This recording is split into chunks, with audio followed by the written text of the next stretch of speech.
Okay. Good morning to everyone present here today.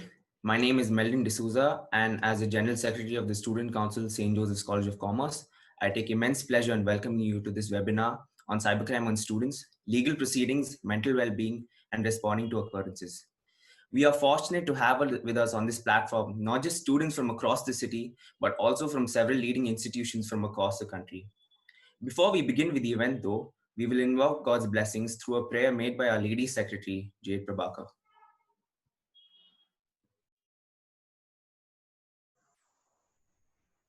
Let us bow our heads as we pray. Dear Heavenly Father, we thank you for gathering all of us today for this important event. Bestow your guidance and blessings on this event so that we can enjoy and appreciate its significance in our lives. Father, we ask you to bless everyone present today. We place our institution, office bearers, teaching and non-teaching staff, the students of our college, and the external participants who have joined us today into your loving hands, that you may lead and guide them with your wisdom. We submit the dignitaries of today into your presence, that each may be able to share what they have for your greater glory and honor. Grant good health and your divine protection on our loved ones and to the rest of humanity during this time of pandemic. Guard them with your mighty power, that all may glorify your name today. May this webinar be a success through your intervention. We ask this in your holy name. Amen. Thank you, Jade. We will begin with the topic of today's webinar. About 2 weeks ago, images of women students from several institutions of Bangalore city began surfacing on pornography sites. These images were stolen from students' social media accounts and put up on these sites, leaving them and their families absolutely devastated. A total of 7 police complaints were lodged, following which 2 men were arrested as prime suspects, one of them being a college student, a batchmate in fact, of the girls who fell victim to this atrocity.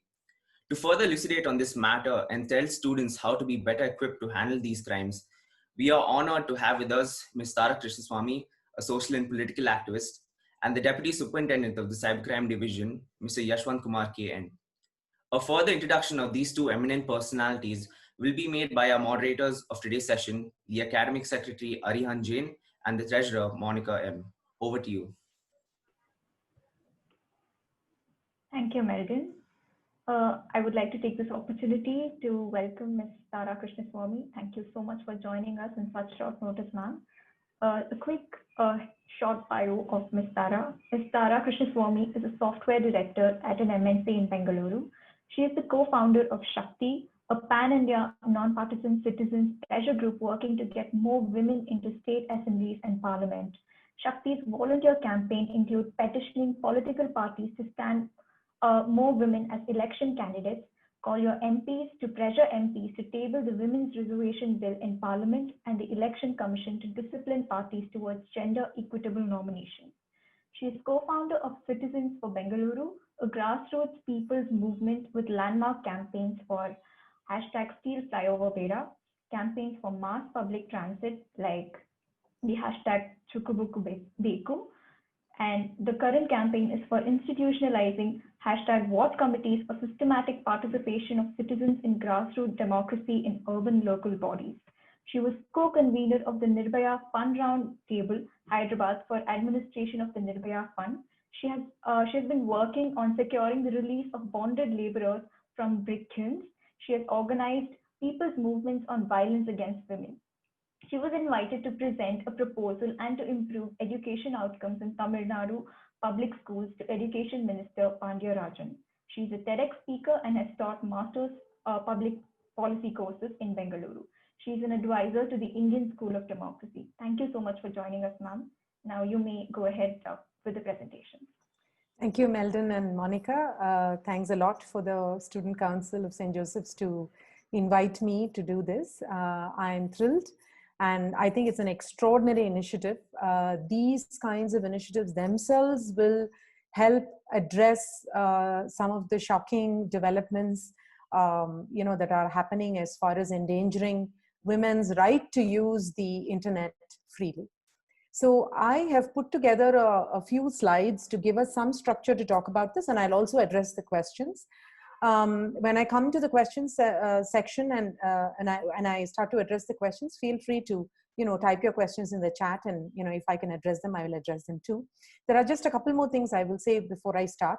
One is that in India, surveys show that 75% of the target of cyber violence is against women. 75% of the victims are women. So I've put together this from the perspective of women being the targets, right? But we do know that men are also targeted. So this is not to say that men are not targeted, and it is not to say that men are the only perpetrators. But very often, 75% of the time, to be precise, women are the victim and men are perpetrating. Again, this is not to say that all men are bad, but this is to say, how do I deal with the creeps on the internet, right? So we're going to go at it from that. The second thing I want to say is, I'm an ordinary citizen like you. I am not a psychologist. I'm not a cybersecurity expert. I'm a techie, but in a completely different field. So that means that I'm speaking from my experiences, if you will. So I'm going to share my screen now.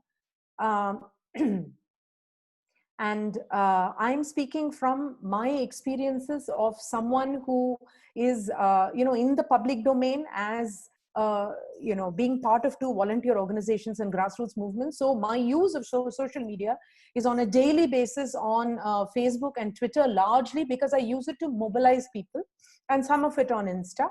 And over the years, over 10 years of campaigning, my experience and my sort of lessons come from that. Over 10 years of campaigning for various things, I have sort of picked off various people or provoked various people unbeknownst, not on purpose necessarily, and been at the receiving end of some of this as well. So that's where I'm deriving some of my lessons from. I'm not a professional, I want to say that, okay? So I will share my experiences, and I don't claim that these are, the only answers. So I made a Facebook post last year at some point that went viral, right? There were 2,600, people that liked it, shared it, etc. So this is how it read, and I want you to use your chat screen to tell me if this is familiar to you as a woman, the women in the group, right? When you get into a taxi at 8 p.m., you pull out your phone. When I get into a taxi at 8 p.m., I take a photo of the license plate. When you're in the taxi at night, you're looking outside or you're playing a game on your phone. When I get into a taxi at night, I am trying to simulate a ring using the ringtone every now and then, faking a conversation, updating my whereabouts to a fake caller at the other end so that the driver doesn't get any ideas. When you leave your work or your college late at night, or your home late at night, you do just that. You just end up going home or to your destination. When I leave, I have to arrange for a friend to know that I've left and when I'll reach, and to get the got home text. When you walk on the road at night, you quicken your steps to get home, or you may walk slowly if you want to enjoy the stroll. For me, I have to pick up a stick or a stone and clutch my purse and look furtively every 2 seconds to ensure that nobody ambushes me from the back. When you walk on a lonely road and see 2 guys at the far end, you may not even notice them. It's just 2 guys hanging out. For me, I spy 2 or 3 guys standing, I turn right back and go into a street that's crowded. When you turn your keys to your door, you walk into your home without a care. When I turn my keys to my door, I'm looking behind me to see that no one again ambushes me, right? No one's behind me. When you open the door for delivery, you will leave it open when you fish out the cash. Me, I will shut it fully when I go and get my purse because I know the chap might just walk in. So I wrote it in the context of there were a series of rapes that had happened. But the point is, 90% of everything, my parliament, my state assemblies, my police, my judiciary, my electricity, my water supply, my media, everything is men. And yet you get to roam free and I get told how I should behave, how I should dress. I need to look over my shoulder and so on and so forth. I need a minute. The police commissioner is calling me repeatedly, I think to join this, the DSP. So I'm sorry, but please give me a minute.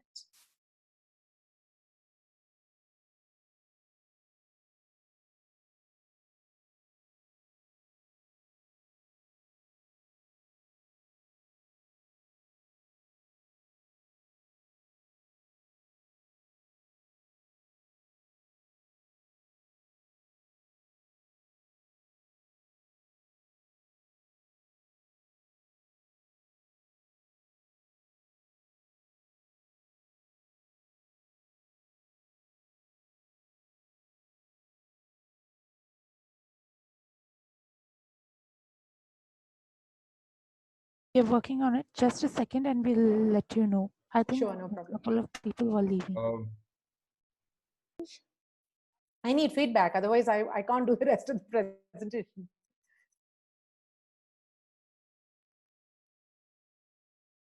I don't see any chats, any messages. Yes, you do. Okay. Anyone finds it, anyone experiences this when you walk on the road, when you're worried? There you go. Anyone else? Is this unfamiliar to you? Am I making things up? Very much. Okay. So if you're a woman who lives in India, you know this. In fact, I was living in the US for almost a decade. And one of the strangest things is after a few months, I realized I don't need to worry so much to be on the road. I can just freely walk, right? I don't need to look over my shoulder. I don't need to clutch my purse. Nobody is going to come from the, from the back and, slap my backside or something like that. So the reason I bring this up is to say, what is the dominant emotion? And again, you need to use your chat and tell me, when you're walking like this in the middle of the night and doing this, what is your dominant emotion, right? What is the dominant emotion in your head? What is running in your head as you do this? Excuse me, ma'am. Sorry to disturb, but can you please ask sir to join in now? Yes. I'm just sending him a message.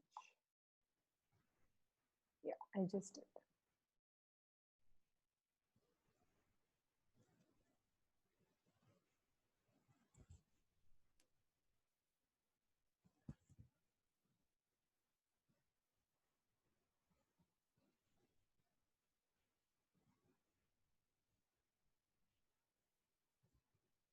Okay, I just sent him a message and he will join. So fear is what we feel, right? Absolutely right. So, and how did we learn this behavior? This has happened to many of us, and then we learn this behavior. On day one, when you're a child, you're not fearing for certain things. And then you start to look around your, when you walk or when you start to do these things. So how did we learn this behavior? We learn this behavior through experience, right? So the point I want to make is this. The same people that inhabit this real world that we fear when we are on the road, you're just on the road, right? At 9 p.m. So what if the road is empty? You're not breaking the law, you're just there. The same people that inhabit this road is who inhabit the internet. The social media is not inhabited by different people. They don't suddenly all become decent. So what I'm trying to say is not that you should always carry fear, but you should remember the fact that it is not a different world. We get kind of sucked into believing that it's a different world because it's so entirely, divorced from the real world. It exists, inside your laptop or your phone, and the set of people and the kind of conversations that happen may be completely different. But the point is, it's the same nature of people. That doesn't change, which means the behaviors that you have developed in terms of being cautious, those behaviors also have to translate into the real world.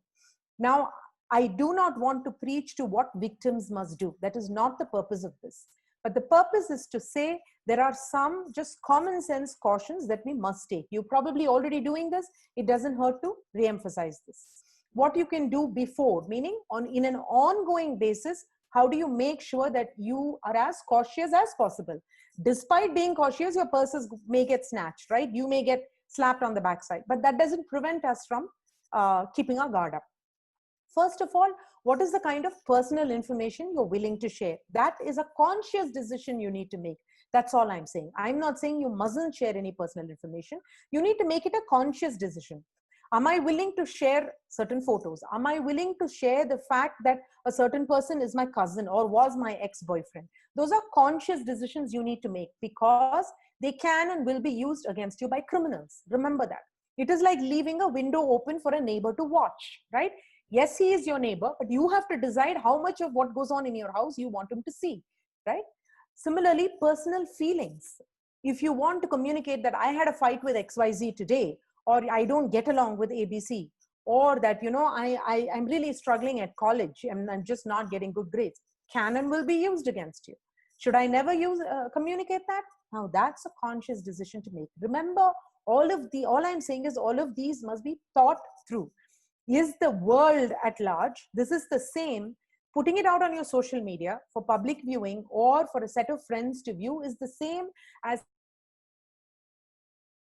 having all of them in an auditorium and you announcing it. Now think of it like that and then make the decision, right? Some people might feel comfortable, some people might feel less comfortable. Similarly, random connections, random chat, guys all the time message me and say, hey, can I be your friend? How are you? Right? You go on getting hello, you all, go on getting messages like this.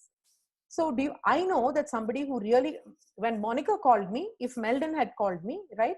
They're both strange people to me. But the point is, Meldon would have called and said, I'm calling from St. Joseph's College of Commerce, right? So that immediately gives me a context.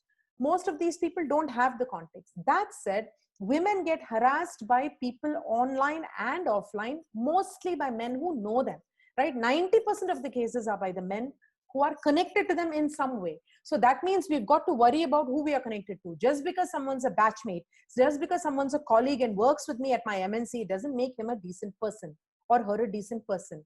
They are bigots, there are castists, there are all kinds of weirdos out there who happen to have the same job as you, who happen to go to the same college as you, who happen to live in the same colony as you. That doesn't make them decent. Having money, you must remember that the people we associate with are of the same financial status for the most part, right? And just because they have money, that doesn't make them decent people. So you need to be, again, these are conscious decisions you make. If you're operating from the notion that I need to get to 5,000 followers, I need to get to 10,000 friends, whatever it is, then you're putting that aside, right? And everything has a consequence. It's a consequence. The freedom that you get by saying, I'm willing to accept any connection is a fair freedom. That means that chap also, you're inviting the consequences of it. He may feel free to abuse you, right? Is that right? No. But he may feel free to abuse you, right? So that's the consequence. Always keep the numbers and links handy in terms of where to complain. We'll talk about that in a bit. And Mr. Yashwanth, the DSP who's joining us, when he gets introduced, he will also talk about that. And yeah. Sorry to disturb, but Mr. Yashwanth has joined the meeting. Welcome, sir. Yashwanth sir is DSP of Cybercrime at the CID cell here in Bangalore. We are very privileged to have him and very kind of you to take time, sir. There are about 100 odd students from various colleges, not only here in Bangalore and Karnataka, but from across India. So, but I will just finish my piece and then we will, the hosts will introduce you and then hand over the mic to you. Welcome again. So, yeah, and you need to be aware of the processes in terms of how to lodge complaints, how to act, what can I do, what are the processes. These are some things you need to know before you enter the space. Now, don't think this is too much overhead, because the fact is, when I get hired by my company, I get a 5-day orientation of what the processes are, who are the people to contact, whether it is in HR, whether it is in my own team, whether it is in my boss's team, whether it is in my peer teams. When you go to college, there is an orientation. So every new space that you enter, there is an orientation, except for social media. Therein also lies a problem, right? So knowing the dangers of it, whatever we did, you saw the Facebook post, because we know the dangers of it, we do certain things. We tell friends, my plane is landing at 1 a.m. and I'll be taking a taxi and you're going to be the person who stays awake and make sure I get home. Now that is similar things you need to do in terms of processes on social media. And then of course, there are courses of how to secure your account, how to protect your account, how to prevent it from getting hacked. None of this is 100% guaranteed, but it targeted, then it's different. But if you are, the onus is also on you to protect yourself. I think many warn the person, you can block the person. What I would say is, especially if you have a serial harasser, document it meticulously. Take your screenshots, figure out what device the person is doing this from, even do a reverse image search, reverse engineer, get as much data on the person as possible, what city, state, and of course, report it. But to report it, again, you have to keep the links handy. Like I said, some of this you can report to Bangalore police, but the chap who's harassing you may be sitting in Abu Dhabi. So you will have to also report it to cybercrime.gov.in, right? The cybercrime is not like regular crime where it happens in the same city that you live in. It can happen from a guy sitting in Mongolia for all you know, right? So you need to be prepared for that. It doesn't mean today you go and do some work, but when you discover it, you need to figure out where to go and report it. The Bangalore police cannot do anything about it if the criminal is sitting somewhere else. They can help you figure out where he is, but beyond that, they cannot do anything about it. I think one of the things that's really worked for me, in addition to, warning the person, and I don't warn them when they, start, you have to remember that everything has signs and signals. And as women, I truly believe we have a sixth sense. I get into a lift. Some guy gets into the lift with me. I'm alone. Let's say it's the night. I get a feeling whether this is kind of a weird guy or not. Maybe he is not weird, but I get a feeling. I know many, many women get the feeling. I've talked to hundreds of women about it. That is just your animal sense or sixth sense. It is there for your security. It's very good, right? It's very good, respected. What it is telling you that you may be in danger, right? So if you know that, leave the lift, right? Similarly, when the guy is commenting on your posts, when he's commenting on things, if this guy is kind of trying to cross the line. When you realize he's trying to cross the line, at that time, warn him, even before he starts the abuse or taking you for granted, basically saying, I understand what you're trying to say. I prefer if you say it respectfully, or I prefer if you rephrase this feels like, you're infringing on my privacy. Say it in a very matter of fact and formal way, but be very clear that you want him to rephrase. And I often, the comment that I comment most often on my own wall, right? And the comment that I get hundreds of comments. And the comment that I most often put on my wall is this: thank you, but on my wall, abuse and, sexism or whatever is being displayed is strictly forbidden. So would you please rephrase your comment? I understand you're trying to communicate something. Would you please rephrase your comment? So if it's just a clown trying to kind of attract attention, he will go away, or he's going to post more such things, you block him before it gets to the point where he's using dirty language with you, right? So that is, I'm not saying you can do it in each case, but I'm saying you can use some of these tips and tricks. Support is a big thing that has helped me, right? And the way support works is you need to also provide support. If I see my friend or my contact getting harassed online in whatever way, right?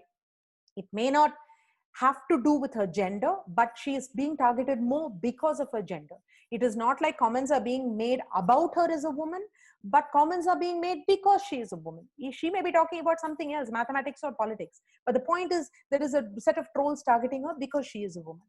I also jump in and support. So, and remember, we have strength in numbers, right? So it is not just one woman jumping in and supporting. Men and women who are right-minded can jump in and support. And when that happens, this person gets kind of a warning that, oh, this is the same thing as in the real world. When you walk alone into that road where the two guys are standing in the corner and looking kind of weird, you feel fear.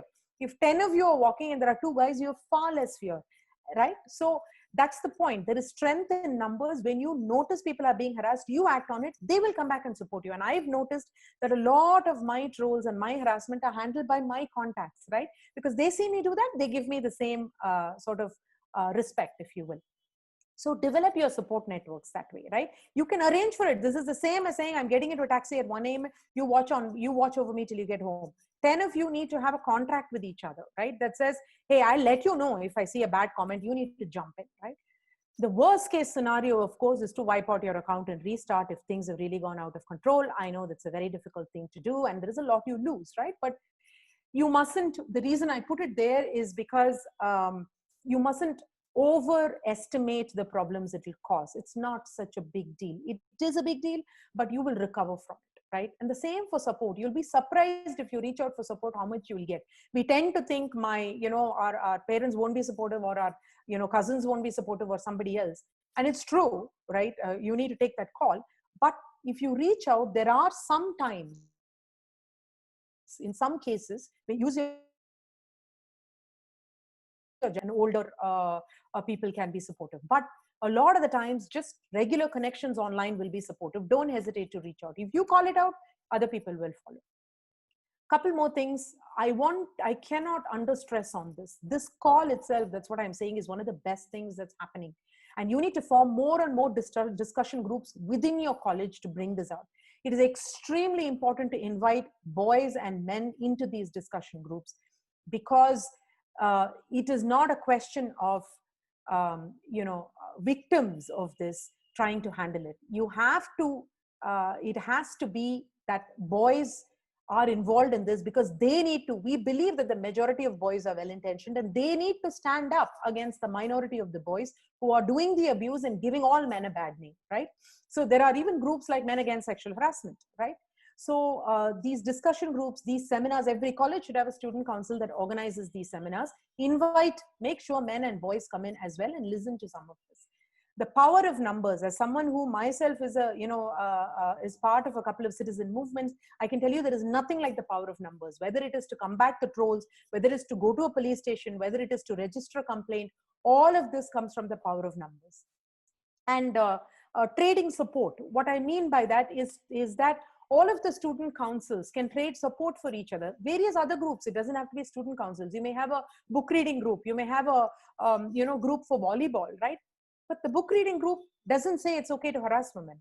The volleyball group doesn't say it's okay to harass women. So if you have 10 different groups in your college, right?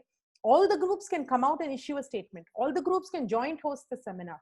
All the groups can, pass the pamphlet around saying that the student council is hosting the seminar, right? So the reach that this awareness brings, that women are being harassed online and that's not okay, right? That reach will expand if you reach out to people. That's what I said, you'll find support in places. So I want you to look at a couple of things and then I'll just go right to the questions really quickly. I put this up. Oh yeah, this is more important actually. So what institutions can do, and I want all of you students who are either part of student councils, or you have student councils, or channel the power of numbers. 10 of you, 50 of you students can go to your college and ask for these things, right? One of the things you need to ask for is for them to set up explicit discussion groups in every class, every subject, every batch to talk about this. It doesn't have to be that every batch has it, but it can be like every Tuesday at 3 p.m. it's there, and everybody has to have a mandatory 1 hour of it every semester, right? So that they come in, they're aware of this. Similarly, parental education, right? This is where I want to, in India especially, we have this notion of elders knowing better and youngsters knowing less. There is no bigger fallacy than that, because as the world moves on and new things come in, people today know better about today than the people yesterday did in some aspects. In some other aspects, experience of course helps. So, but the point is, today's parents are undereducated on the pitfalls of social media. They're undereducated on social media itself. They're underpresent on social media, and they don't know how to use it. They don't use it properly, right? They don't understand, which is part of the reason for this gap and the fear about, will my parents support me if something happens, right?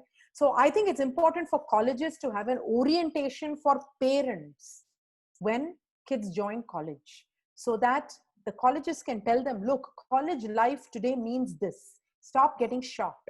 And it's much easier for the college to tell them that. College life also means social media. College life also means some get-togethers, also means parties, also means socializing, right? In addition to the studying and everything. Parental education on, and if the college does that every year for the new batch of parents, just like they do it for the new batch of students. And I would suggest that the student councils, every time parents are invited into college, which may be for an annual day function, which may be for whatever form, get your 15 minutes, slot in it, and do a little skit, do a little slide presentation, do a little poetry recital that talks about online sexual harassment or sexual harassment of women and what parents are expected to do about it. Educate them. Use the opportunity to teach them. Parents need to be taught.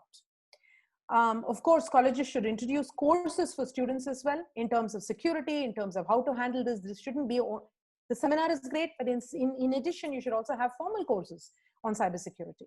And finally, I think the most important thing is that the college should declare a zero tolerance policy openly and everywhere, on your billboard, on your website, on every event that they hold, that says we have a zero tolerance policy towards violence against women, harassment of women, or anybody, both online and offline. And what does that mean? That means that we will never shame the victim or make her or him, the victim, responsible for this. The perpetrator is the one that the anger or the outrage needs to be targeted towards. The action needs to be targeted towards. Never shame or blame the victim. The college needs to explicitly say this and make this part of their policy. So this is specific feedback I'm giving you guys to take back to your colleges and change how education is done. Just like your parents need to be educated, your college management also needs to be educated, because they are stuck in an old world, right? They've been running the same college for 100 years and life is not the same anymore. So I put this up to show exactly the point that I've been trying to make, which is that there is a huge generation gap. When the kid sees this, right, when the younger person sees this, he sees his familiarity is the icon, right? Not the floppy disk that used to exist donkeys years ago. So there is no point in, but when the parent sees that, the parent is seeing a floppy disk. So you need to drag the parent into today's world so that it becomes easy for you to communicate. You may do that by reaching out to an older cousin who can bridge the gap, by reaching out to your college to do orientation courses, by reaching out to parents directly when they come into college by performing skits, sending out parent newsletters. If newsletters are going out to parents, hey, my college did this ABCD thing, our students topped the mathematics in the board. Also add this one line, the college has a zero tolerance policy. These are the things we do to make sure that victims are not blamed. Add that, right? Get it added. And we also need to be aware of sort of the mind gap between where boys and men are coming from and women are coming from, right? Men, when they are interacting on social media or real media, are afraid that the woman will reject them or laugh at them. In a way, it's traumatic. In a way, it's simpler. Women, on the other hand, have an actual fear for life, right? When men lash out at them, right? Because you can destroy a woman's life. And men don't realize it. When you do something like this and the parents learn of it or the society learns of it, her whole college can stop. Her whole college education can stop. She can be disallowed from going to work. She can be disallowed from pursuing what she wants to do at where she wants to do it. So all of this becomes a problem and her entire life changes on account of it. Very unfair, and that's how it is, right? So I want to re-emphasize that handling sexual violence, is in women's hands, police's hands, court's hands, but preventing, and society's hands. Preventing sexual violence is not in women's hands. It's in parents' hands and in boys' hands. If parents don't raise their voice properly, and if parents don't come to terms with the fact that women are victims and not asking for it under any circumstance, no matter what picture I post, I'm not asking for it. If parents don't come to terms with that, and boys don't come to terms with that, you can never prevent sexual violence. No amount of policing, no amount of good intentions. So the reason I'm going to leave you with this, and maybe you want to switch to the DSP and then we can come back to questions, or however you want to do it, is for you to remember this. Preventing sexual violence online and offline equals parents plus boys. So all your actions, whether as a college, whether as a webinar, whether as a courses, whether as student council, must be targeted towards parents and boys, right? I already know what to do when I'm on the road, right? So there is nothing more I can do. But do you know what to do when you're on the road, right? That's the real question. So I'll stop here and let the hosts take a call, whether they want me to go to the questions or have the DSP sir come in and then go to the questions.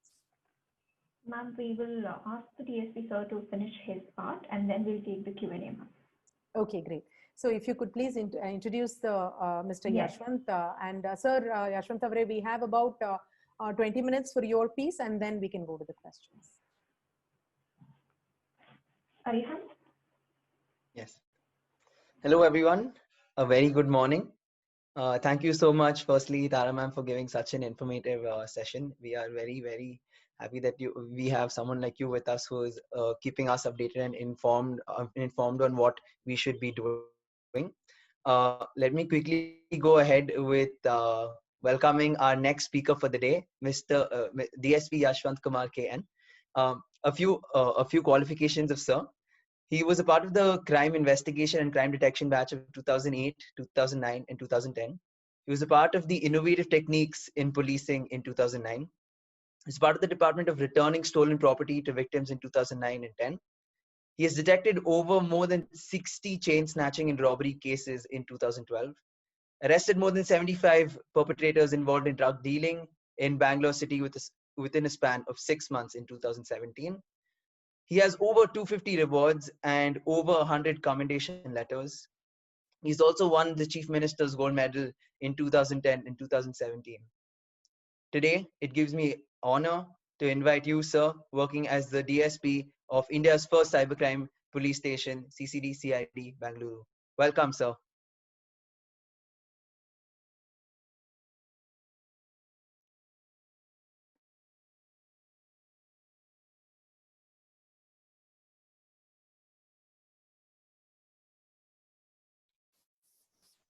Sir, are you on mute? We can't hear you.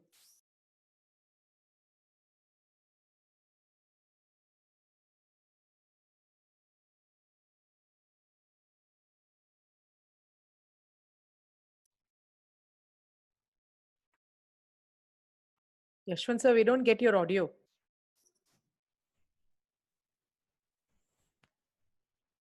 Can you hear me now? Yes, yes. Can you see me? Yes, sir. Okay. Just few seconds. Can you able to see my screen? Yes, sir. Yes, sir. Can I start? Yes, Yes. please. One second. It is giving some glitches.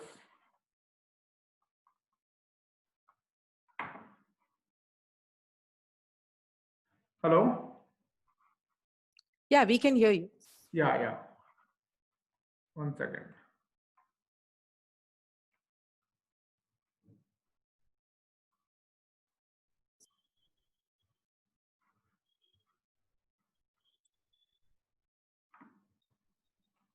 You need to go to view and reduce the, yeah, there. You can reduce the.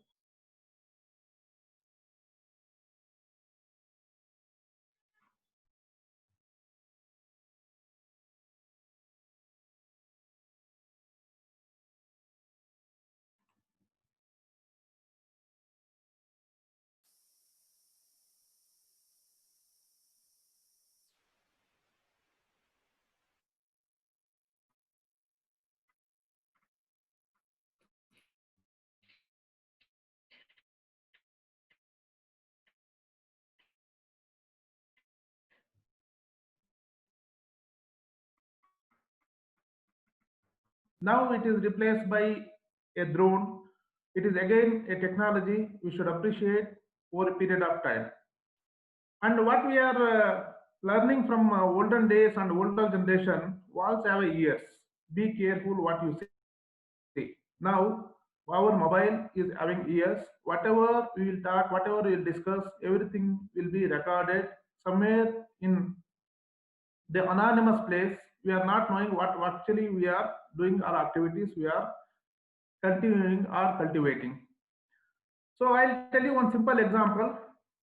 Tara madam will get a mobile call from her own mobile number, or sometimes the mobile numbers, all the 6 digits, first 6 digits, which is almost similar to her mobile number, or she will get a mobile stating that I am calling, but when she receives, instead of me, someone will be talking, or the number which is not in a telephone network and which cannot be dialed back. So this type of tricky or hoax or deceiving is nothing but a spoofing. So it can be applied to the SMS or phone calls or GPS, emails, IPs and websites. So usually this tricky method sometimes they use for the fun, but most of the times this will be used for harassing a woman over online.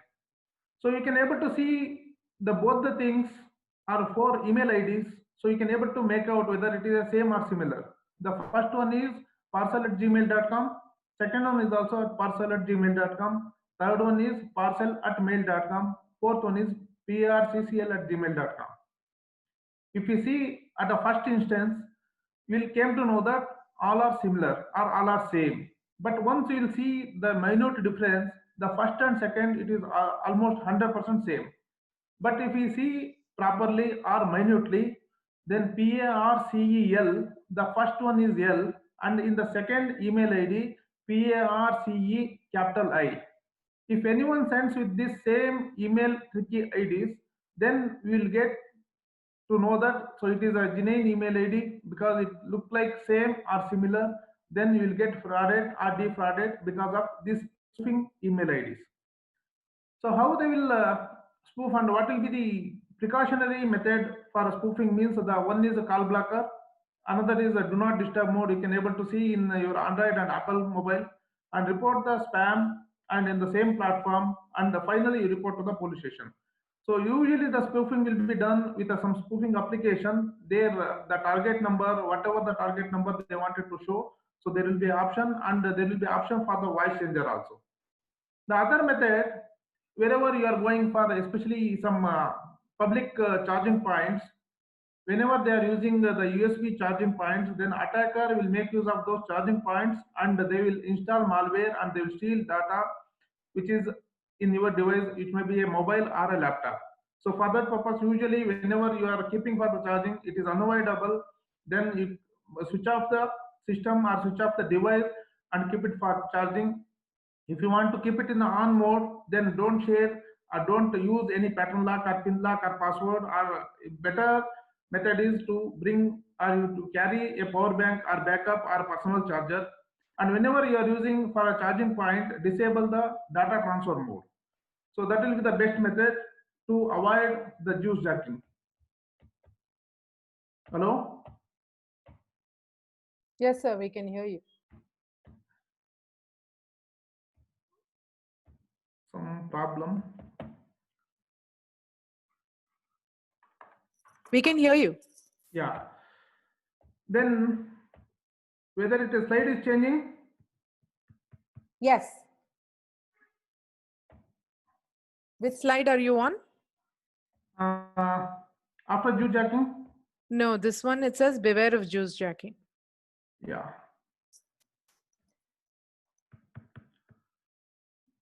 So it is not changing, I think.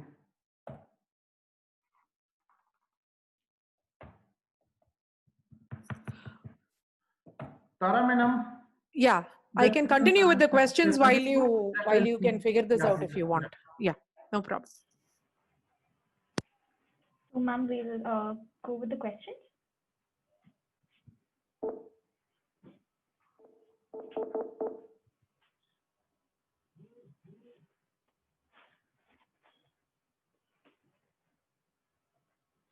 So, ma'am, some of the students have come up with a few questions.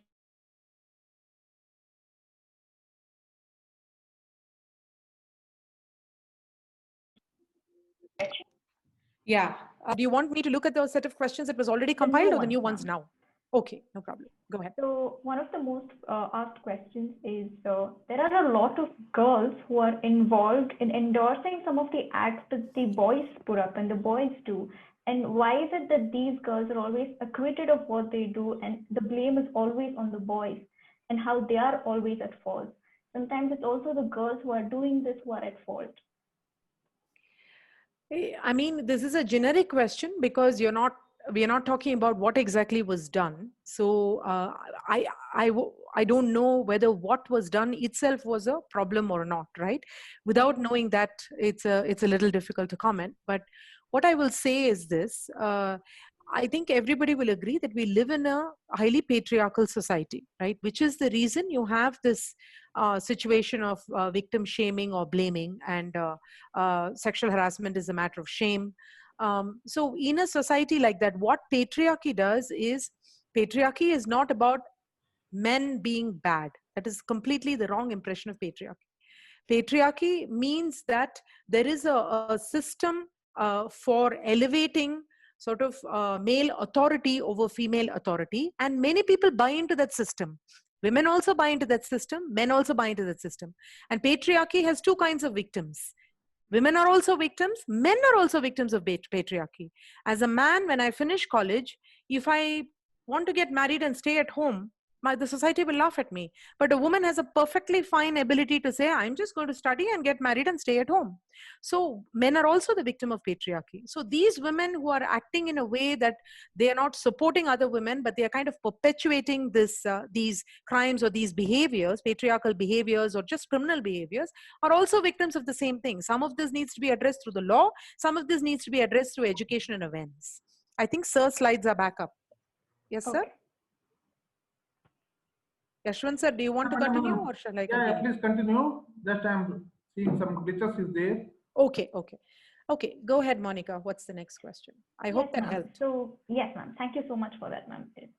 So, one of the other frequently asked questions is, when we are using social media platforms, some of the perpetrators use other accounts, names that are very deceiving, and try to impostor another girl in Yes. most cases. Yes. And send us requests saying that they are from this institution which we are studying in, and then we eventually find out that these people are hackers and they've taken all our pictures, and they send us threatening messages saying if we block them, then they will be putting out these pictures in adulterated platforms. So how do we deal with these situations? Yeah. So, I mean, this is what I was saying, right? That you need to figure out whether these are conscious decisions you need to take. How many random connections of people you want to accept or not. So when someone sends me a connection request, what I do is this. I look at who the common friends are. And many times the common friends are a set of people because they also have accepted random connections. So the common friends needs to have enough people who I'm actually physically, I know well, and they are actually real close friends of mine. In addition, I go look at the account. If it's a locked account, that is it's not open, then I just don't accept requests at all because I have no idea what is going on in your account, right? I have no interest in you. You're asking to be my friend. I won't do it. I should be able to examine your account. I go and examine the account. If all I find are photographs of the guy or the girl, I don't do it. I mean, you're using your account to put your photographs. What's my connection with you? Nothing. I need to see real content, a real person, a history of a real person being on the media for a few years where they've made some real content posts. Only then I would accept it. But after that, if you accept it and then you want to block, you're going to get, it is much more difficult. I have blocked a whole bunch of people. I usually report them before I block them. I urge you to do that. Report it to the social media itself, right? You can report on Facebook, on Twitter, on Insta. You can report the account. Not that they will take action, but you have a document of having reported it. I just preserve the screenshot. That's all. Create a folder that says, creeps, and put all these harassers data in it and keep it. You don't need to look at it again. Someday if you need it, you'll go there. Okay, thank you so much, ma'am. I think we'll ask sir to Yes, sir. over. So what I'll do, just I'll give voiceover because no problem in sharing the screen. No problem. Yeah. So next thing I'll talk about. Sir, the most important thing they need to hear is how do they come and report, and what happens when they report. And also there is a hesitation to report because sometimes there have been experiences where they feel the police themselves have taken advantage or abused those very same pictures. Right? So, that is a very good question. Just I'll speak about the Facebook crimes or social media crimes and gift fraud. Then I'll go to that particular question. So first and foremost, in Facebook, so you can able to find out 3 types of modus operandi in committing a crime. Usually they will create some fake accounts by using the fake credentials. The Gmail ID or the ID used for creating the Facebook is fake. And second thing is whatever they will update in their profile is a fake, and the photographs are fake, and all the information they have incorporated in that profile is also fake. And then they will send a Facebook request and they will make you as a friend. Then they will start chatting the innocent people are a decent fellow. Then after some particular point of time, then they will start with the intimacy chat. Then they will go for the privacy chat. Once they will gather the primary or preliminary information from you, and then start blackmailing or threatening or making you to get clear that the same photographs or information collected from you. So you will go to the viral and put it in some social media platforms like any matrimonial parts or dating applications or the phone websites. And second thing is, usually if I want to target someone, usually the victim or the accused what will do, or the suspect what will do, he will collect all the information of a targeted person, that means victim, and he will create a Facebook ID or Instagram ID or ID on any social media, so which will resemble or which will feel that the victim is having the account, and they will start sending the request to the victim's friends. And one fine time they will send a message in such a way that so I am in a so panic condition, or I am admitted to the COVID hospital, I can't able to talk. So please send me some amount which is shortage for me. I definitely I'll help you back once I'll come out. So usually in this pathetic condition or pandemic condition, definitely they will empathetic and they wanted to help by sending the money. So that is related to the financial frauds. Other thing is they will start chatting as if the original victim is chatting. So whenever they will starting, they will humiliate and they will start sending the message as if the victim is sending, and they will create some panic condition or the distorting the image to the victim. In third one, they will create some marketing places or some they will send some offers. So while sending that offer, they will send some link. That link it will take to some forums which shows that. So you have to what you call mention your email ID, mention your Facebook ID, mention your password, everything they will take. Once they will take the user ID and password, they will take a control of the genuine account or original account of the victim. Once they take the original account, as if the victim is posting any material, so the victim targeted person, that is accused person, you will start sending the malicious or the abnormal messages or the indecent messages over a platform, and it will malign or it will distort the image of a victim. So this is related to the Facebook offenses or Facebook related crimes. It may happen to even Instagram or any other thing. When it comes to the matrimonial fraud, usually they will make the account or the profile in such a way that he is working in so and so UK. Usually it will come from UK based.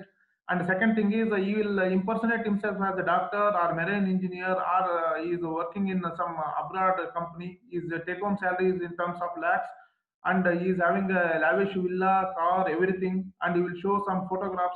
All the photographs he will target to some person, and he will take all the photographs, he will get downloaded, and he will post as if it is looking genuine.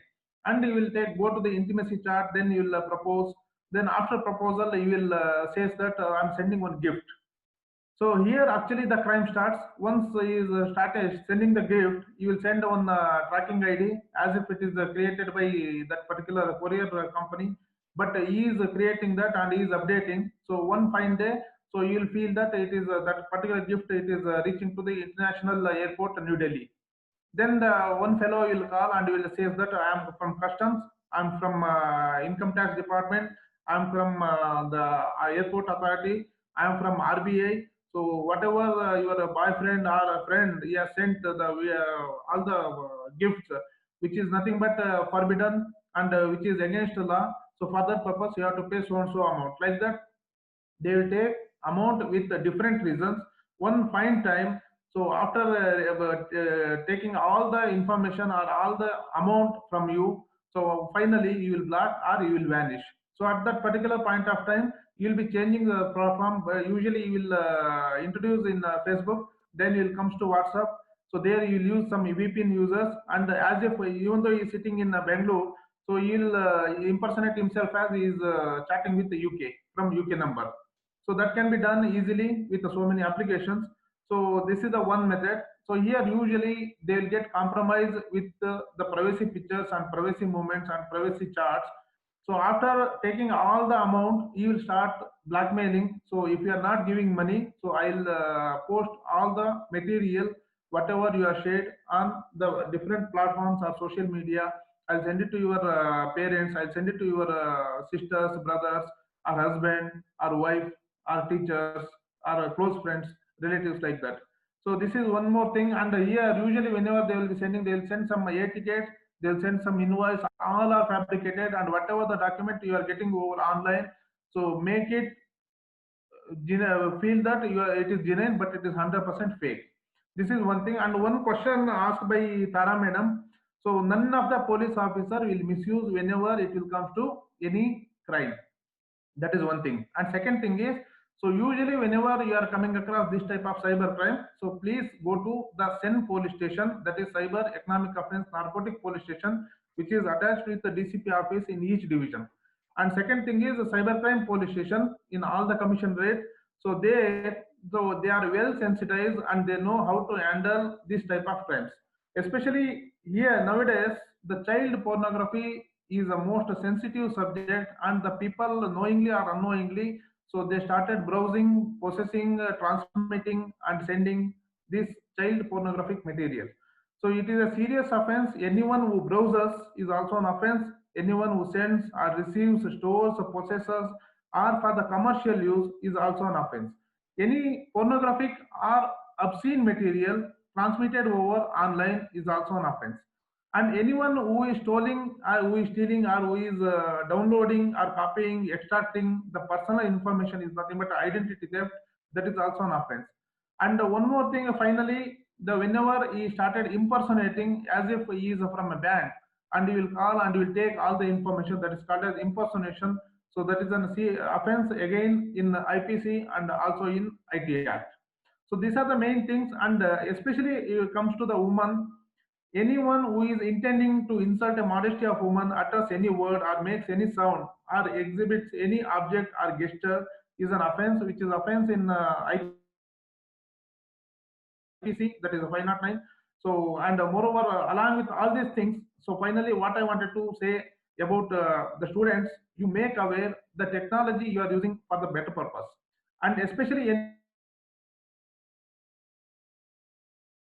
usually a man against woman. So any physical contact or unwelcome advances, explicit sexual overtures, or doing obscene content, or making sexually colored remarks is an offense. So which is again a serious offense and a non-bailable offense. It will start with a punishment for 3 years up to 7 years with the different occasions and the different incidents. So these are the things you have to put in mind. So along with this, so what finally means the any crime, usually cybercrime, it will happen only because of unawareness. Only because of unawareness. And second thing is greed. And third one is improper usage of electronic gadgets.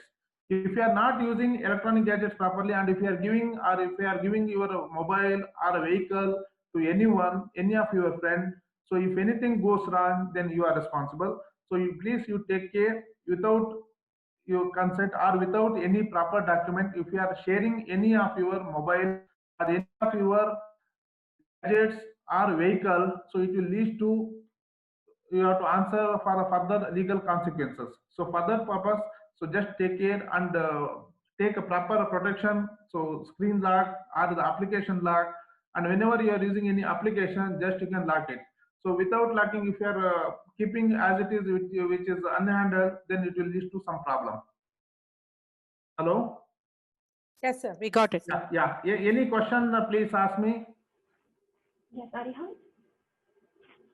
Yes, sir. So thank you so much for this informative session. So we have just 1 or 2 questions as we have come towards the end of our session today. Yeah. So quickly addressing this question, sir. So one of the questions that were asked in advance was that in terms of the consequences, sir, for these perpetrators, how is the police department here or anywhere in India dealing with the accused once they have been caught, sir? Yeah, I'll tell you a simple example by taking a child pornography because it is sensitive case. If anyone involves in child pornography, so it is offense in IT Act, and again it is offense in the POCSO Act, Prevention of Children in the Sexual Offences Act. It is offense in the Juvenile Justice Act if he is a minor or a major, depending upon the victim, and again depending upon the accused also. And the fourth one is the IPC, that is Indian Penal Code. So depending upon the circumstances and fact of the case, so whether it is a bailable or non-bailable, and again the police have a reason, or police have a reason to believe that even though it is suspicion, we can able to arrest and we can able to interrogate, and we can take him to the police custody for 14 days in the first instance in one case. Suppose if he is involved in the 2 cases, so 14 plus 14 days we can able to take for interrogation and investigation. So finally it will goes to the trial. So after the trial part, so it will end up in conviction or depending upon the merits of the case and evidences. Only thing is the cooperation from the public, cooperation from the victim and victim parents, and there is a child-friendly environment or victim-friendly environment. Only thing is, so you have to believe the law enforcement agencies and you have to cooperate, because some of the information, it will be very much needed in the first instance to the law enforcement agencies. So for that purpose, if it is a student is a victim, then their teachers, institution should take care and they should liaison, because they know how to handle rather than a victim. And the second thing is their parents. Anything, any things which if it is connected to the crime, okay, so victim should not get victimized by repeatedly telling her negligence or his negligence, because crime is a crime, so it will happen. It is a incidental, sometimes it is a accidental, most of the times it is voluntary, and some of the times it is not knowing, okay, it is like incidental. So there they can able to understand the situation and they should support, because the first instance is victim should get supported legally, empathetically, morally, and by their parents, institution, and definitely the law enforcement agency, they will take the preliminary precautions for counseling also, and medical care, and even legal care. Sir, I wanted to make a comment here. Yeah. So there was one question that came earlier, and it is very relevant to this, which is how to make family members understand that one's pictures going up on porn site is not the victim's fault, especially working with parents. I wanted to make one comment on it.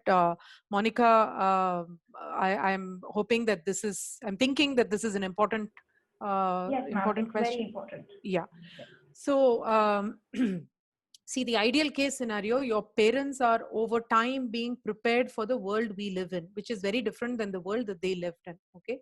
Which was my parts of my presentation focused on that in terms of the college, making sure there is orientation for them. And in addition, all other functions that happen, parents are given even newsletters that may be sent out to parents. There is some little things that get sent out. Now, if all that hasn't happened, and today this happens to me and I need to go tell my parents, then I'm in that situation. What should I do, right? That is the situation you're facing. I think it is important to consider a few things. One is your college counselor. If you feel comfortable approaching your college counselor, you can get this communicated through the college counselor. Ask for them to have a one-on-one meeting with your parents and see if that can be done.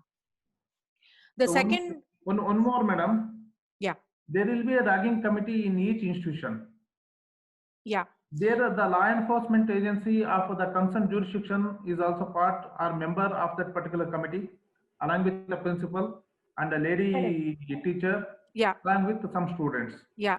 So we have to make use of those committees, and there will people in those committees. Committee, yeah, there will correct. be the extracurricular activities committee. There will be so many committees. Correct. Only thing is we have to use optimally. Correct. And find the right person, the right professor or the right teacher or the right sort of older person who can serve as the bridge that you think your parents will respect if it comes from them much more than that, if it will come from you. This is a very sad situation actually, that a child gets in trouble, and this is a very common situation where women don't report. 90% of these crimes are not reported by women, even physical harassment, because it's very difficult to get parental support, sometimes even spousal support. But use a bridge, find a bridge. That is one thing I will say. See if the if the college is already aware of it, see if they will interlocute on your behalf. If all else fails, is there an older cousin or an aunt or somebody who is more sympathetic, or uncle? Sometimes it's your dad may be more sympathetic than your mom, whatever. Find a way to reach them. That's the long-term solution to this is that parents need education. We have uneducated parents today, unfortunately. The main thing, madam, you have to identify who is very close to that particular victim. Yeah. Maybe a teacher or a friend or any relative, and finally law enforcement agencies will come. They will also counsel. They will take the help of counselors and NGOs in this type of cases. Also, we have NGOs that focus exclusively on women's sexual harassment. Yeah. Not online but offline. Yeah. But they'll be entirely willing to help have a conversation with the parents, right? But you must remember that if the conversation comes from a college or from your own family, they are more likely to take it seriously than it comes from a third-party NGO. Nevertheless, there are NGOs you can approach for ideas also. They also help in ways in which to message it. So even in investigation, the lady police officer is a part of the investigation team. That is the main thing I wanted to tell. And finally, I wanted to say about the violation of privacy. This is for general. It is not against women, it is against men also. Whoever intentionally or knowingly transmit or captures or publishes any picture or any video in a private area of any person without his consent is an offense. Usually we will concentrating exclusively on the victim as a girl. Even a girl does against a guy in a private area without his consent or capturing is also an offense. That means law is very peculiar and it is very specific. The act or mens rea and actus reus, if it is completed, then it is called as an offense by anyone. So before using the social media, so try to understand the awareness and the do's and don'ts, then you can use optimally. Sir and ma'am, I have a question for you. So many of the victims' Gmail accounts have been hacked and their passwords are always getting changed by these hackers. And if they try to report... Yeah, it is very good question. It is very good question because most of them, you are not keeping your password as unique password. You will keep your password as your mobile number or your papa's number, mama's name, or if they are married, the kid's name or number. Okay, don't use any guessing passwords or easy passwords. The password should be more than 8 characters and it is alphanumeric, and it should not reflect to any of your the personalities. That is first thing. And second thing is, so just activate or enable two-factor authentication. If anyone is accessing your account or trying to access, then you'll get a message or alert from the Google or from the Gmail. And the secondary email ID, usually there will be an email ID or mobile number. So that has to be mentioned and that should not be disclosed to anyone. And that's for that purpose I told you. So never share your mobile to anyone. Suppose if I get your mobile, I can get all your activities within a fraction of seconds. I can able to say that yesterday where you have gone, to how much time you have spent, so how you have gone, which route you have gone, so what are all the pictures you have taken, everything I can able to say. And second thing is, don't download any application. Those applications, it will install the malware and it will capture all the information or activities in your system or device, and it will send to the terminated or targeted ID. By sitting here, I can send one link and I can able to track all the activities connected to the targeted person. So I'll add a couple of securing your account, but there are also, if you're very particular about privacy, like I am, you can use other mails. You can use Proton Mail, for example. That is a much more secure mailer than Gmail, which is eminently hackable. And Google in general stores a lot of your data. So any Google app you use, it mines data, it uses data, it shares data freely with everybody. That is why if you're using even a Google browser, it will show you ads that are pertinent to things that you've been browsing. Or your email will share data with your other Google applications. And sir is also right in that in general, apps are much more invasive than browser based. So if you're making a payment, if you're accessing your bank account, if all of that, you're better off on the browser and then killing everything than to actually download an app and use the same thing. Zomato on the app is safer. Ola on the app, Zomato on the browser is safer. Ola on the browser is safer, but you can't use some of this without an app. So you need to take that call of what is the minimum set of apps I need that I'm going to use. But Monica, I think you wanted to complete your question about, you hadn't finished the question. So one more thing I'll add in this, madam. Hello? Yes, sir. Hello?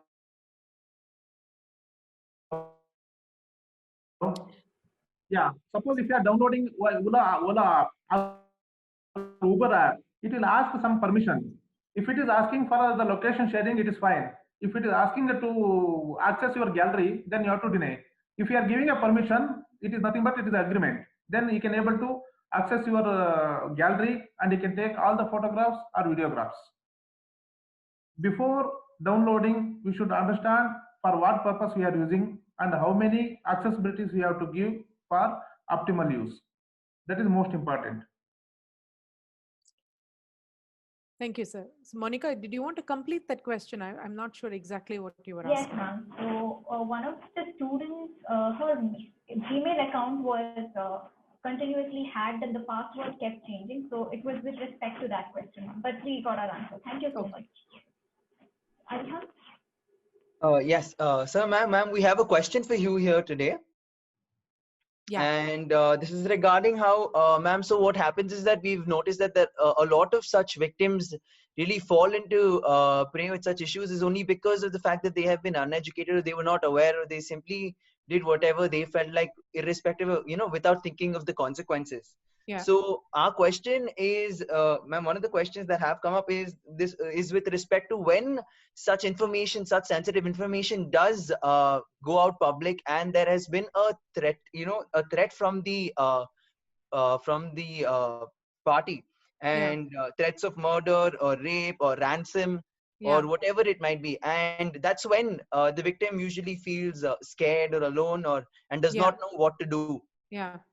So what is the solution there, ma'am? I mean, the question pertains to what should the victim do by the time it gets to this stage? Correct, Or correct, what should the victim? correct. Okay, Yes, ma'am. okay. Well, any threat online, to take it as if you received that threat face to face from the person. So if the person says, solicits you online, right? Will you come with me and spend a night? If I get a message like this, that's the same as some guy standing in front of me and saying it, right? It's shocking and it's unacceptable. It's not okay because it's online. So the first thing I'll tell you is don't let it get to the stage where they are, extorting you or ransom, or meaning the person would have given hints. It's not that you're a fool for missing the hints. It's just that you probably brushed aside your instinct and missed those hints. Don't brush aside the instinct. If you're a little suspicious of this guy for asking you questions, it's very good to be suspicious. You don't want to get in this situation. Okay. Now, somehow you're in this situation because somebody took advantage of you. It's not your fault. So what do? Absolutely report it. Do 3 things. And this was the slide I had put up. So I can, you need to allow me to screen share to put up that slide. But this is a slide that tells you what you must do after. You must document it. Take all the documentation of all the words he's called you, all the things he sent you, all the threats, meticulously document and save it somewhere. You must report. Of course, block him. And you must report it to the police, which is what Yashwanth already talked about, how to report this to the police, right? And all of this can be done anonymously as well, by the way. There is a cybercrime.gov.in, which is a central government website, because you don't know where the perpetrator is sitting. If you know the person, or you know he or she is in Bangalore or in Karnataka, you can use the Karnataka police website to report. You can report anonymously, and you can track also. In addition, of course, you can go to the police station, take a group. If you're concerned as a woman, I would be, take a group of friends and go. And nothing prevents you from reverse engineering on this guy. I know you're scared. Wear your detective hat, you figure out the images, where is as much information as you can give the police. It's not like you can act on it, but you can pass this information to the police. Sir, I noticed that between 8 and 9 p.m. every day he is online. Sir, I noticed that, his profile always says that, he is located somewhere near the airport. Whatever, make screenshots, meticulously pass all that information to the police. What can you do when you get to threats? You must ask for support, not only to the police. At that time, there is no point in saying my parents. You have to be willing to have that conversation, as terrible as it is with your parents. You can go through counselors, you can go through your college, you can go through friends, you can go through older aunts and uncles, but bottom line, you've got to face your parents and say, do you want me to die because I'm getting death threats, right? So you have to seek help. Yeah. One more thing. Hello? Yes, sir. One more thing, madam. Sir, you need to move your phone away from your laptop. It's probably echoing. Because now? No, it's echoing. Do you have another device near your laptop? Hello? Ma'am, I'd just like to make a small announcement. There are a few attendees who have doubts on Zoom. And if you'll have any doubts, I've seen you raising your hands. Can you please ask your questions on the question and answer boxes, please?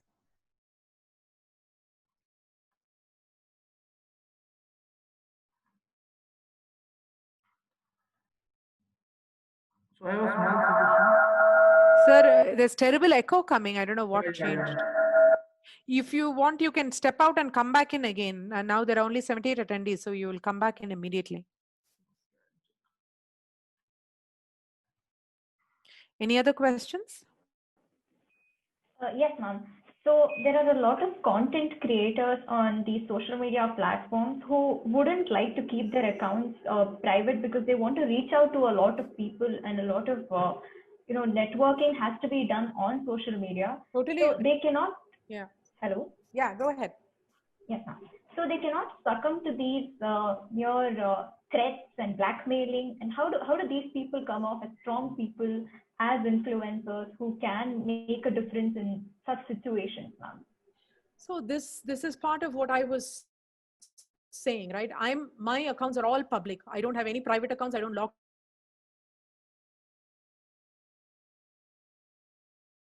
the content that I post is the way I mobilize citizens. So Okay. I want everybody to see it, right? But that is where you, like Sir said, you need to make sure that the account is protected with your password, and the password is properly set up. And you must remember that the phone is a personal device. I know this is very weird for people. A lot of people exchange mobile phones. I keep my mobile phone like I keep some, massive secret about myself, in the sense that, I feel very odd. It's a personal device. It's got personal information on it. And it's not something you want to pass around amongst friends because it can be stolen. So what needs to be public needs to be public. What needs to be private is private. So like I said, I want the public to look at it, but the public doesn't need to be my friend. So if a random guy sends me connections, or a random girl, right now, just before this call, there were 5 Facebook connections that I declined because I went to I examine every single connection request I get, right?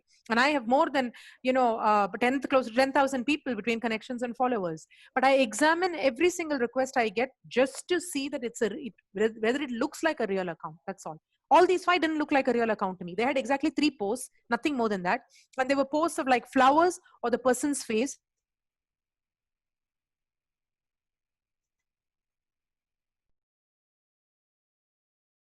And so don't connect yourself, and you need to make sure that everything you post is marked accordingly.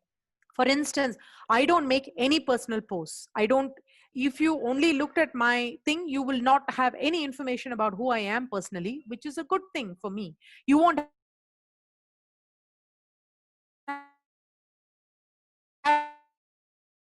information about what goes on in the public domain, about the domain I care about, which may be your, if it is your work, your content creators, your content should speak for you, right? So what you can do is you stay public.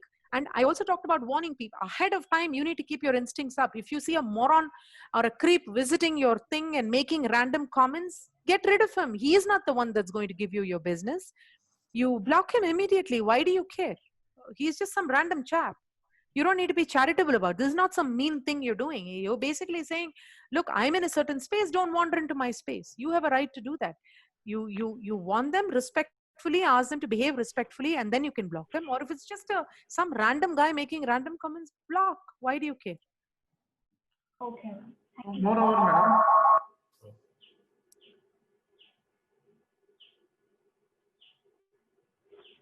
So I think we have come to the end of this session. Sir, I think if you're Sir there. wanted to make a comment, sir. You can also type in the chat box if you're the Q&A box. You can type an can you answer. hear me properly, madam, now? Yes, yes. Okay. So using phone, and if you want to buy a new phone, don't give your phone as it is without wipeout, because all the information whatever you have formatted, it can be retrieved at any point of time. That is the privacy issue. And second thing is, whenever you are going for recharging, don't recharge your phone or anything so which is not knowing to you, or any person who is not knowing to you. Okay, so usually you can take care this. That is the second thing. And third one, whenever you are commenting or anything you are doing over online, just you can try to understand, if anything goes against violation, then you are responsible, even from the other end also. And whenever any link comes, you can able to easily check the genuinity of the link by using copy that link, and just you can go to the virustotal.com and you can paste it, so you can able to find out the genuinity on the prima facie or on the preliminary instance. Okay, sir. Thank you so much, sir. Thank you. Arihant? Yes, I think we have actually elapsed most of the questions for the day. So we have come to the end of this session. Meldon, Arihan, Dhanush. So on behalf of the Student Council, ma'am and sir, we would like to take this opportunity to thank you all so much for that informative session. I'm pretty sure all of us have a lot of things to take home. It was very informative, and we personally found it very helpful to a lot of students, not just from our college, but from various other colleges. Yes, as we come towards the end of the session, firstly, once again, thank you so much, sir and ma'am, for giving us for having for taking your time off your busy schedules and educating us about what we should be doing and what we shouldn't be doing, how we should be handling such scenarios. That it is very important not only to educate ourselves but also people around us, and make sure that we are aware of what we are doing. So thank you so much, ma'am, and thank you so much, sir, for doing this with us today. Thank you, madam. Thank you for the And thank opportunity. you, organizers. And ma'am, before we just go ahead, we quickly have the vote of thanks by our president, Mr. Dhanush. Respected speakers of this occasion, Deputy Superintendent Mr. Yashwanth Kumar, Ms.Tara Krishnaswamy, our beloved Principal, Reverend Father Daniel Fernandez S.J., our Registrar, Dr. Nimala Joseph, our Student Governor, Dr. D.H. Lavakumar, our Association's Coordinator, Mr. Vinay Kamipura, Vice Principals, faculty, and our beloved audience. On this occasion, it is my privilege to propose the vote of thanks. On behalf of the Student Council and the management of St. Joseph's College of Commerce, I would like to extend my very hearty vote of thanks to Mr. Yashwanth and Ms. Tara for orienting us on cybercrime on students. We thank you for taking time off your busy schedules and coming to orient us today. Without a doubt, everyone present today has gained crucial knowledge on this topic and can depart from this webinar with a better understanding of the situation and how to be better equipped to handle them in the future. I would also like to thank Father Principal for giving us this opportunity to conduct this seminar. It is under your guidance, Father, that we are able to do such things for the greater good of the students. I would also like to thank Dr. T.H. Lavakumar, Mr. Vinay Kamipura, sir, Dr. Nimala Joseph, and everyone else who have been a major part of this webinar and our students who worked behind the scenes to make this webinar a success. And last but not the least, I extend my gratitude to our beloved attendees who have taken time off their busy schedules and classes. We hope this webinar will enlighten you on how to be able to handle these unfavorable situations in the future. Thank you so much. Have a good day. And so we're very sorry that we couldn't display all of your presentations, but if you could please forward it to us, we will definitely share it with all the students so that they're aware of how to go about this whole situation and the legal proceedings with respect to this. Sure, madam. And moreover, we'll meet up soon after this pandemic. So Yes. we'll have a discussion one-to-one. Yes, sir, Sure. definitely. Yes. Different colleges. Yeah. And ma'am, this wouldn't have been possible without Thank Yashwanth sir personally, because he was kind enough to accept immediately as soon as I called. Yes, so I just wanted to do it. Yes. I also want to reiterate that between the student council and the college, you have a great deal of power to address facilitate students to handle this better in their worst times of need after they've become victims by serving as bridges to the parents and to the police and so forth. So please do that. Develop a relationship with the local police. They will stand by you. That whole fear of approaching police, all of that will go away. The college should develop a relationship. Like Mr. Yashwanth Kumar came now for your other seminars, if you call more police people, call the DGP himself as a guest and have this conversation. Ask him to address, and you also share your thoughts with him. Do that. Those bridges will help you. Definitely, ma'am. Thank you so much, ma'am. Thank you. Thank you, sir. Thank you, sir. Thank you so much for joining us. All the attendees, thank you so much for joining us today. We hope that you can take back truthful answers for all the issues that you've been facing throughout these days. Thank you, everybody. Thank you.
all the participants, you can leave if since the session is over, you can leave.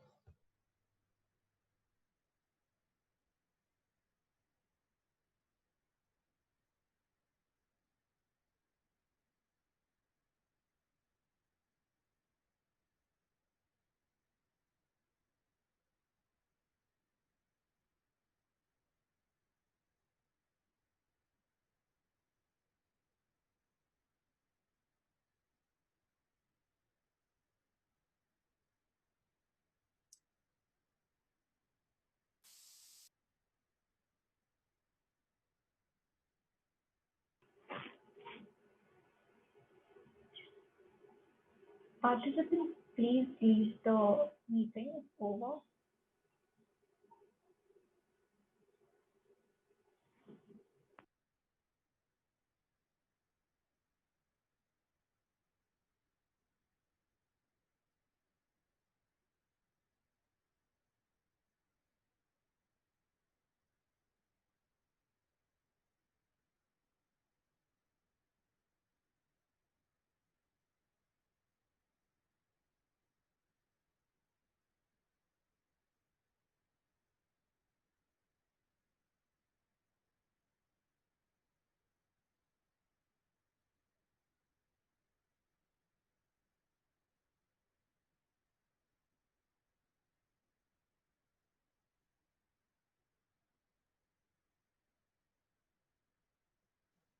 Jade, are you here? Yes, I'm here. Can you please end the meeting? I can end it now.